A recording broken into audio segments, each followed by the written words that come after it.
시간은 금이다. 일찍 일어나는 새가 벌레를 잡는다. 시간에 대한 수많은 격언과 명언들 많이 들어보았죠? 우리 모두에게 주어진 시간은 같습니다. 그러나 이 주어진 시간을 어떻게 보내느냐에 따라 서로 다른 인생을 살게 되죠. 나에게 주어진 하루의 시간을 값지게 쓰는 것, 그것이 바로 키포인트. 자, 그럼 시간 관리를 어떻게 해야 하는지 알아보도록 할까요? 제가 지금부터 효율적인 시간 관리 계획을 위해 생각해야 할 것들을 하나씩 또박 그러나 빠르게 설명할 테니 잘 듣고 실제 계획 때 꼭 활용해 보시기 바라요.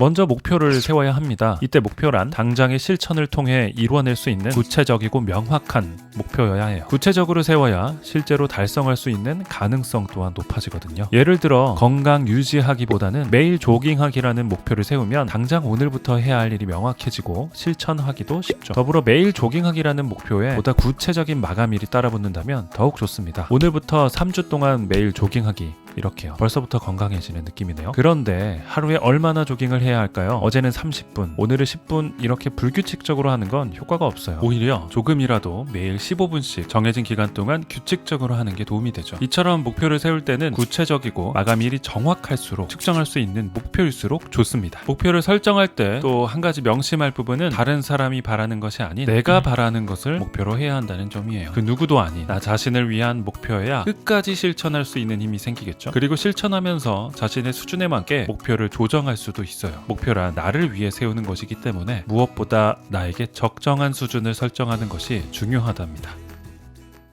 목표를 세웠다면 목표를 달성하기 위해 할 일을 계획해야겠죠? 바로 할 일의 목록을 짜고 일의 순서를 매기는 건데요. 하루 중 가장 우선순위에 두고 할 일은 무엇일까요? 급한 일, 골치 아픈 일, 아니면 재밌는 일? 무엇보다도 소중한 것부터 먼저 하는 것이 핵심입니다. 이는 일의 가치와 의미를 우선순위에 두는 일이에요. 즉 지금 나에게 가장 가치 있는 일을 최우선으로 실행하는 것이죠. 다음으로 자유시간을 확보하는 것이 중요합니다. 여기서 말하는 자유시간이란 앞서 나에게 소중한 일을 하는데 필요한 시간 외에 그야말로 자유롭게 활용할 수 있는 시간이에요. 가용시간이라고 해두죠. 가용시간에는 해결하지 못하고 미뤄왔던 일, 취미, 그리고 휴식도 할 수 있어요. 우리는 일정한 가용시간을 보장받아야 각자의 계획에 따라 알차면서도 즐거운 하루를 보낼 수 있죠. 그리고 출퇴근과 통학시간, 수업과 수업 사이에 쉬는 시간 등 자투리 시간 또한 요긴하게 사용하면 생각보다 꽤 많은 일을 할 수 있어요. 작지만 효과적인 자투리 시간 놓쳐서는 안 되겠죠. 여기까지 정리하자면 소중한 일을 하는 시간, 가용 시간, 자투리 시간 순으로 확보하여 각 시간에 해야 할 일을 하는 것이 원칙이라 할 수 있겠습니다. 자, 펜과 메모지를 꺼내들고 이번 주 일주일 동안 할 일을 쭉 적어봅시다. 그리고 나서 앞서 말한 시간별로 할 일의 순서를 매겨보세요. 할 일들이 정리가 되면서 행동에 바로 옮길 수 있게 될 거예요. 지금까지 목표를 설정하는 방법과 계획을 세우는 원칙을 알아봤다면 이제부터는 실제 계획표를 작성하는 방법을 이야기하려고 합니다. 우선 계획은 1년, 한 달, 하루 순서로 짜는 게 좋습니다.